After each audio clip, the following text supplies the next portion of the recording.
ஜல்லிக்கட்டு போட்டிகளை பாதுகாப்பாக நடத்துவதற்கான வழிகாட்டு நெறிமுறைகளை தமிழ்நாடு அரசு வெளியிட்டுள்ளது. போட்டிகளில் பங்கேற்கும் காளைகளுக்கு எந்தவித பாதிப்பும் ஏற்படாத வகையில் முன்னேற்பாடுகளை மேற்கொள்ள வேண்டும் என அறிவுறுத்தப்பட்டுள்ளது. பொங்கல் பண்டிகையை முன்னிட்டு மதுரை மாவட்டம் அலங்காநல்லூர், பாலமேடு மற்றும் வனியாபுரத்தில் நடைபெறும் ஜல்லிக்கட்டு போட்டிகள் உலக புகழ் பெற்றவை. அடுத்த மாதம் ஜல்லிக்கட்டு போட்டி நடைபெற இருக்கும் நிலையில் மதுரை, திண்டுக்கல், தேனி, சிவகங்கை, திருச்சி போன்ற தென் மாவட்டங்களில் காளைகளை தயார்படுத்தும் பணிகள் நடைபெற்று வருகிறது.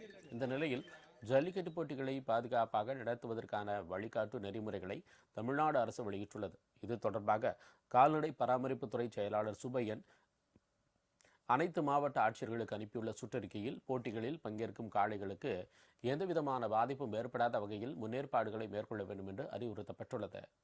மாவட்ட ஆட்சியர்களிடம் அனுமதி பெறாமல் ஜல்லிக்கட்டு போட்டிகளை எங்கும் நடத்தக்கூடாது என்றும் தெரிவிக்கப்பட்டுள்ளது.